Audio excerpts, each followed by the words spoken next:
উনি কেন কাঁদছে জানেন? আজ একটা বছর উনি জানেনই না ওনার সন্তানের কবর কোনটা। গত বছর 18ই জুলাই ওনার ছেলে মোহাম্মদ সোহেল রানা আন্দোলনে যে নিখোঁজ হন। পরবর্তীতে যখন জানতে পারেন আঞ্জুমানে মফিদুল ইসলাম থেকে রায়ের বাজার বদ্ধভূমি কবরস্থানে 114টি বেওয়ারিশ লাশ দাফন করা হয়েছে, ছুটে যান সেখানে। ছবিগুলো একে একে দেখেন এবং পেয়ে যান নিজের বুকের মানিকের ছবি। কিন্তু জানেনই না সেই অজানা 114 কবরের মাঝে কোনটা তার সন্তানের। বিগত 1 বছর এই সব পরিবারের জন্য কি করেছেন বাংলাদেশের অন্তর্বর্তীকালীন সরকার? কেন 1 বছরেও এই সকল কবর চিহ্নিত করলেন না আপনারা? প্রফেসর ইউনূস, আপনার লজ্জা লাগে না? আপনার সময় হয় একবার না দুইবার সোহেল তাজ আর তার পরিবারের সাথে দেখা করার, কিন্তু আপনার সময় হয় না শহীদদের কবর আইডেন্টিফাই করার মতো রিসোর্স মোবিলাইজ করার। শতাধিক কবরের কোনটা কার কবর এটা আইডেন্টিফাই করা কি খুব জটিল কাজ? তারপরেও এটা পারেন না আপনারা, অথচ পুরো রাষ্ট্রটাই তার সব রিসোর্স আপনাদের দিয়ে রাখা হয়েছে। এই মায়ের অভিশাপ আপনাদের উপরে পড়ুক, আপনাদের উপরে, আপনাদের অথর্ব উপদেষ্টা মণ্ডলীর উপরে খোদার লানত পড়ুক।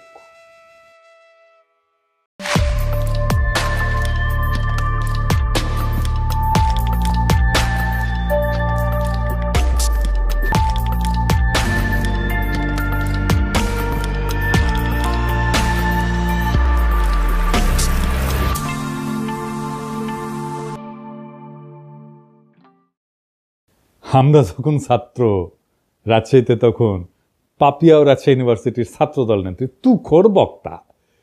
পাপিয়া তখন ক্রেজ আর কি। পাপিয়া আসবে, বক্তৃতা দিবে, শুনলে পাবলিক ঝাইপে পড়ে। আমিও খালি শুনি পাপিয়া নামে এক নেত্রী আছে, হেভি বক্তি মাঝারে। এ তো শোনা হয়নি কখনো।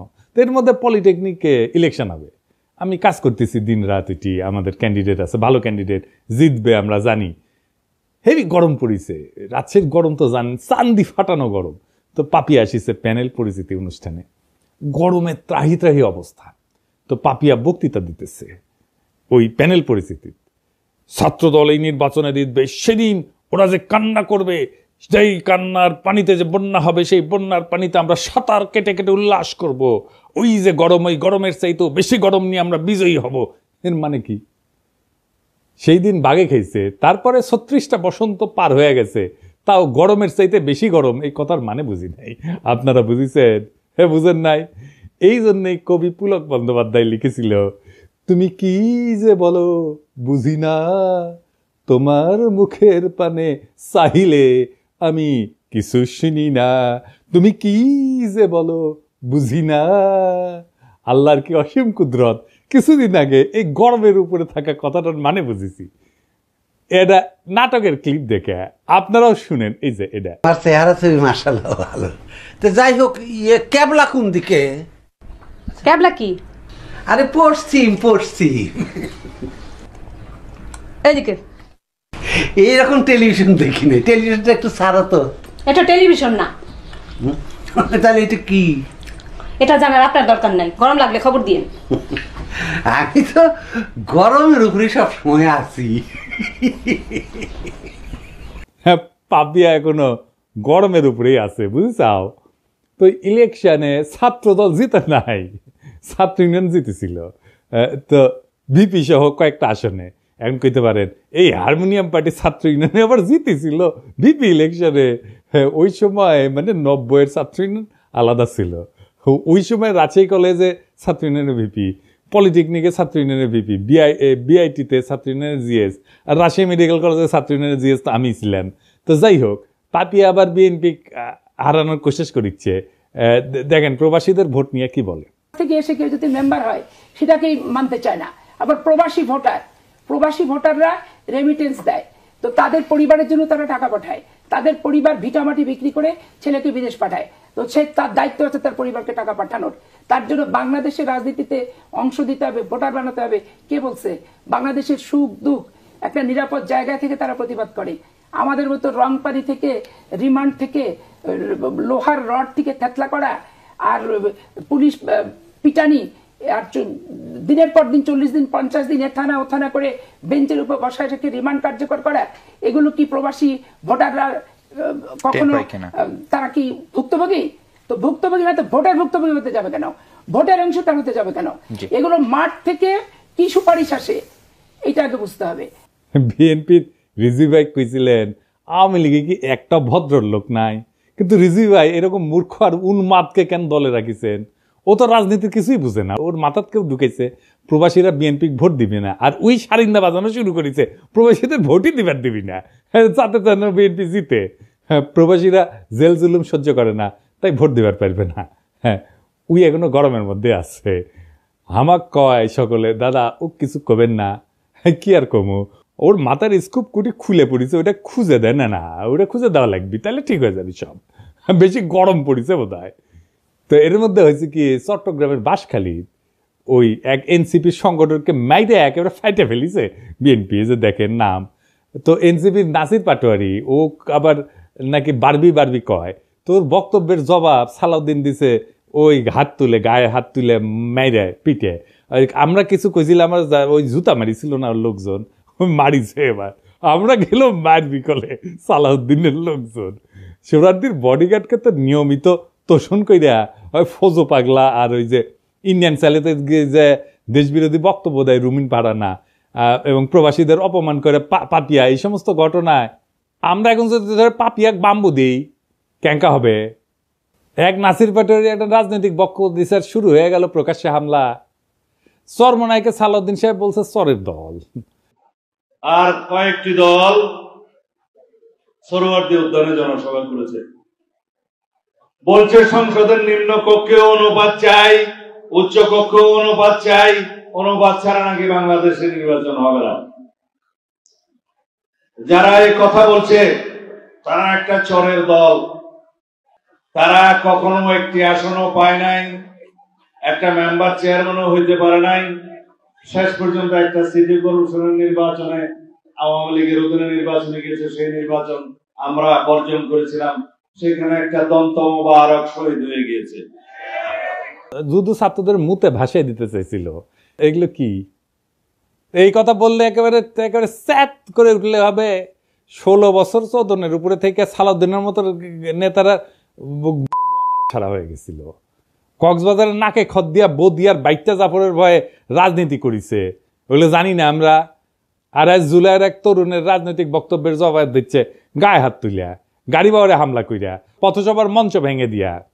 এই বিএনপি বড় বড় নেতারা খুব হুঙ্কার দেয়, কিন্তু শহীদ সালাউদ্দিন কাদের চৌধুরী ফাঁসির পরে সারা দেশে একদিন হরতাল দিতে পারে নাই। চট্টগ্রামে আধা বেলা হরতাল ডেকে দায়িত্ব সারিছিল, এখন এদের র্যাডম বেরিয়েছে, আর্কিলিস হয়ে গেছে। এইসবের পরিণতিকালে খুবই খারাপ হবি। রাজনৈতিক প্রতিপক্ষকে ডিল করা শিখেন। যাদের দয়া পলিটিক্যালের সাহস ফিরে পেয়েছে তাদের কটু কথার সমালোচনা সহ্য করা শিখেন। জুলাই একটা বড় দল, আওয়ামী লীগ আপনাদের চাইতে বড় দল ছিল, ওর দিছে বাচ্চারা, দিল্লি পাঠিয়ে দিছে। এমন আর একটা পরিস্থিতি তৈরি করেন না, আপনাদের কলে যাওয়ার জায়গা নাই। বড় দলের অভিভাবক সুলভ আচরণ হবে, দয়া এবং ভালোবাসা দিয়া। আপনারা নিজেদেরকে রাজনৈতিক প্রতিপক্ষ ভাবেন, মাথায় যদি নিজেদের বয়স্ক মুরব্বী আর তাদের বাচ্চা ভাবেন, তাহলে ভাই আপনারা রাজনীতি করতে পারবেন না। আবার বিএনপি লেসপেন্সার গুলা করছে কি যে ছেলেটা নাকি লিক করতো, অথচ হয়েছে জুলাই বিপ্লবের সক্রিয় অংশগ্রহণকারী এবং আহত যোদ্ধা। গত জুলাই সে মাথা এবং পায়ে ছলরা গুলি খাইছিল এবং আহত পরে এই ব্যাপারটা সরকার কিন্তু যাচাই করছে, লাইভ এসে জুলাই যোদ্ধা কার্ড দেখাইছে যে দেখেন। ইতিমধ্যে একটা খবর আমরা পেলাম যে বাঁশখালী, চট্টগ্রামের বাঁশখালীতে আমাদের একজন সংগঠক এবং আমাদের নেতা একই সাথে গত জুলাই সে আহত, গুলিবিদ্ধ, তার পায়ে এবং মাথায় ছড়া গুলি যেটা, সেটা সেই মানে আহত সে, এবং সে এনলিস্টেড আহত, যেটা মানে সরকার কর্তৃক যেটা জুলাই যোদ্ধা কার্ড দেওয়া হয় আর কি আহতদের জন্য। এরপরেও যদি তাকে মারা জায়েজ করার জন্য লিগার বানাইতে চান তাহলে আর কিছু বলার নাই। হ্যাঁ, আওয়ামী লীগের সাথে যে আচরণ করেছিলাম আমরা আপনাদের সাথে সেটা শুরু করব, এবং এটা করলে আপনাদের চটি বাটি গোল হয়ে যাবে, কয়ে দিলাম আগে থেকেই। আবার দেখেন বিএনপির এক যুব নেতা স্লোগান দিচ্ছে, তুমি কে আমি কে বাঙালি বাঙালি। শুনুন, তুমি কে আমি কে, সে কে সে কে, তুমি কে আমি কে, সে কে সে কে। বিএনপির আদর্শ হইতেছে বাংলাদেশি জাতীয়তাবাদ। বাঙালি জাতীয়তাবাদকে পরাজিত করে বাংলাদেশি জাতীয়তাবাদের প্রবক্তা ছিলেন শহীদ জিয়া, এবং এটা শহীদ জিয়ার অরিজিনাল আইডিয়া, কেউ কয়া দেয়নি। শহীদ জিয়ার রাজনীতিকে এরা কব্বর দিয়ে দিল। এরা বিএনপিকে আওয়ামী লীগ বানায় ফেলতেছে। সাবাস বাঘের বাচ্চা, ওই ভাবিচ্ছে যে এই কইরা লীগের ভোটগুলো টানবি, কিন্তু ওর যে নিজের ভোটগুলো জয় বাংলা হয়ে যাবে সেই খবর আর নাই। তো এই নয়ন সম্পর্কে শোনা যায় নাকি প্রচুর চাঁদাবাজি করিচ্ছে, জানি না। নয়ন তুমি কিছু মাইন্ড করো না, শুনিচ্ছি আর কি, সত্য মিথ্যা জানি না। তবে নয়নের কাছেও এই অনুসন্ধানী সাংবাদিক ওই চান্দা চাইছিল, এটা নয়ন নিজেই কইছে, শুনেন। উনি তো সেনাবাহিনীর মানে বহিষ্কৃত কর্মকর্তা, উনি সেনাবাহিনীতে চুরি করেছে, উনি মাদক এডিক্টেড, যে কারণে ওনার চাকরি চলে গিয়েছে। উনি তো আমার কাছে চাঁদা চাইছে, আমার কাছে লোক পাঠাইছে চাঁদার জন্য। ভাই নয়ন, তুমি ওরা গুরু মানো, তুমি ওরা গুরু মানো, তোমার কয় চান্দা, তোমার কাছে যদি চান্দা চায় তাহলে কি অবস্থা চিন্তা করো। যাই হোক, গতকাল জামাত মহাসমাবেশ করেছে। তো এই সমাবেশের তাৎপর্য কি, মেলাজন মেলা হিসাবপত্র দিচ্ছে। আমি হিসাব নিয়ে পরে আসিছি, পরে একটা এপিসোড করবো নি যদি টাইম পাই। আসেন এমনি সমাবেশের তাৎপর্যটা বুঝে দেখি। তো ওই গতকালকে ওই যে বাঙালি জাতীয়তাবাদ এবং জয় বাংলার লোকেরা, এদের কিন্তু গভীর বেদনার দিন ছিল। তারা মুখে কিছু কয় নাই, কিন্তু আমি জানি তাদের হৃদয়ের ভিতরটা থমথম করেছিল। এবং অনেকের জন্যেই, যারা 1971-কে মুক্তিযুদ্ধকে এখনো অন করে, তাদের জন্য একটু অস্বস্তিকর দিনটা। কেন জানেন? যে ঢাকা রেসকোর্স, ওইখানে জামাতে ইসলামী সভা করছে, যেখানে 7ই মার্চে শেখ মুজিব সোহরাওয়ার্দীর বডিগার্ড ভাষণ দিছিল। ওইটা কিন্তু তাহলে একটা নিছক সমাবেশ থাকে না, এইটা একটা রূপক অর্থে পুনর্দখল হয়ে যায়, নীরব পুনর্দখল, সাইলেন্ট রিক্লেমেশন হয়ে যায় জামাতের পক্ষ থেকে। তো সেই 7ই মার্চে যে শেখ মুজিব ওইখানে ভাষণ দিছিল, ওই দিন শেখ মুজিব কেবল একজন নেতা ছিল না, সে ছিল একটা জনরায়ের প্রতীক। বাঙালি মুসলমান নিজেদের প্রয়োজনে ভোট দিয়া তারে মুজিব বানাইছিল, নেতা বানাইছিল। এভাবেই কিন্তু নেতা বানায়, নেতা তৈরি হয় না, নেতা বানায় জনগণ বানায়। যদি মৌলানা ভাসানী 70-এর নির্বাচনে অংশ নিতেন তাহলে ইতিহাস হয়তো অন্যরকম হইতো, মুজিবের জায়গায় রেসকোর্সে দাঁড়াইতেন ভাসানী। তার মানে রেসকোর্স ময়দানের প্রতিটি জমায়েত, প্রত্যেকটা উচ্চারিত শব্দ 71 সালের এক নীরব হিসাব, 71 সালের একটা হিসাব নিকাশকে কিন্তু ছুঁয়ে যায়। এই জায়গাটা কেবল জয় বাংলার না, বরং বাংলাদেশি আত্মপরিচয়েরও প্রতীক। কিন্তু 1976 সালে 7ই মার্চে ওইখানে জামায়াতের সমর্থকরা পাকিস্তান জিন্দাবাদ স্লোগান দিয়েছিল, কনফেডারেশনের দাবি তুলেছিল। তখনও কিন্তু জামাত আনুষ্ঠানিকভাবে দল হিসেবে আত্মপ্রকাশ করেনি বাংলাদেশে।